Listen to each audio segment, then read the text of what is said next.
tamis niyan, G. To. So, kuha tayo ng isa, sayang tong nalaglag. Tsaka, yung mga bago kaming tanim doon, ayan.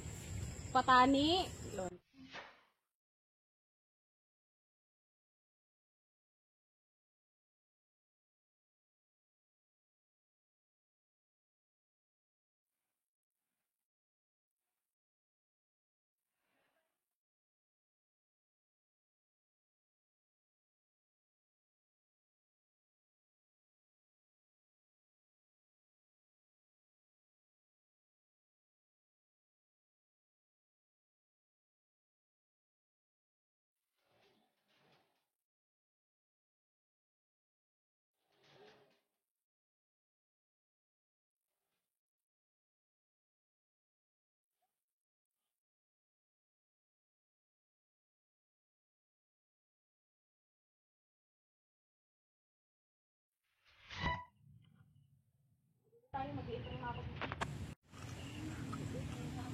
So yan, hello, it's me, Chrislyn, and welcome back sa aking channel.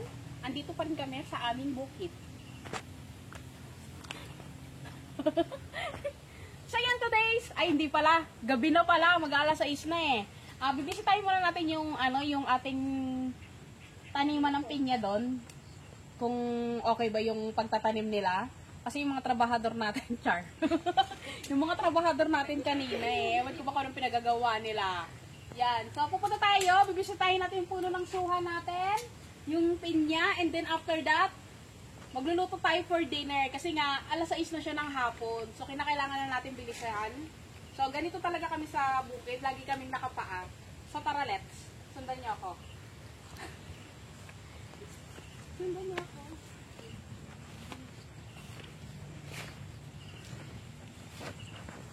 Ito na naman, ang daming langgam.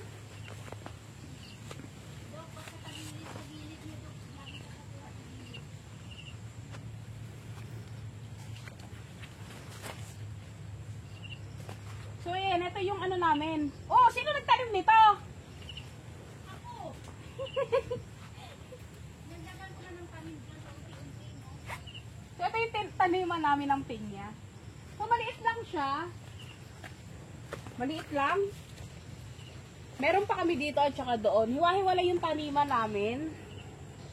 Yan, napapagitnaan din siya ng puno ng kalsaba. Ayan pa yung mga ano namin, yung mga puno ng saging. So yung isa namin taniman nandun sa kabila, yung una kong tour sa inyo. Tara, ikot tayo dito. Tignan natin yung mga tanim pa rito. So yan, meron kaming ube. Hindi ko alam kung anong English nito eh.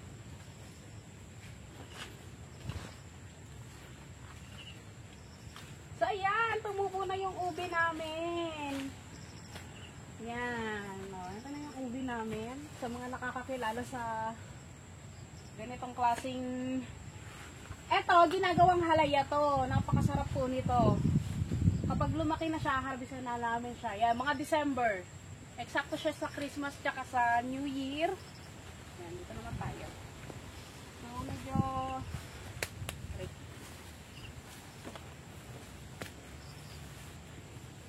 Ayun, yung puno ng suha namin, oh. Pitas tayo isa-isang bala lang katapat niyan. May puno na ba itong guyabano natin? So, wala pa. Baka may guyabano. So, yan yung aming taniman, mga kasaba. Marami kaming kasama dito. For sale, for sale. Kasaba. Kanya-kanyang bunot lang. Murang-mura. 20 per kilo. So, eto na ang paborito kong puno. So, yung kasaba. Ay, kasaba. Yung suha namin. Oh my God. Ay, ang dami niya na nalaglag. Ito, ano to? Sayang to. Oo, ang tamis niyan, G. To. So, kuha tayo ng isa. Sayang tong nalaglag. Tsaka, yung mga bago kaming tanim doon. Ayan. Patani. Doon, patani.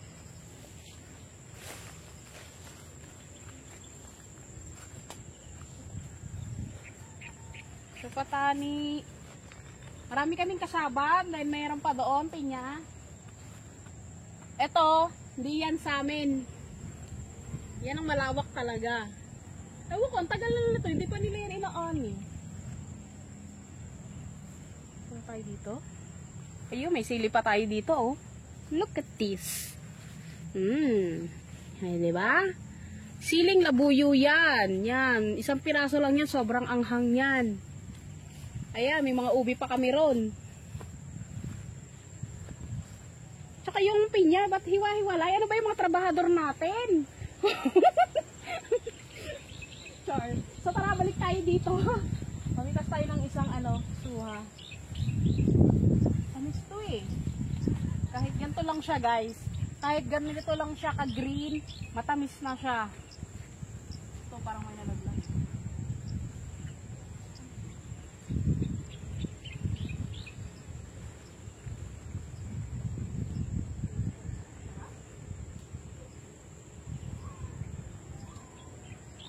So tara. Maghahapon na, so balik na tayo sa cabin natin at luluto naman tayo ng for dinner. Yan. So tara, punta na tayo. Balik na tayo sa cabin.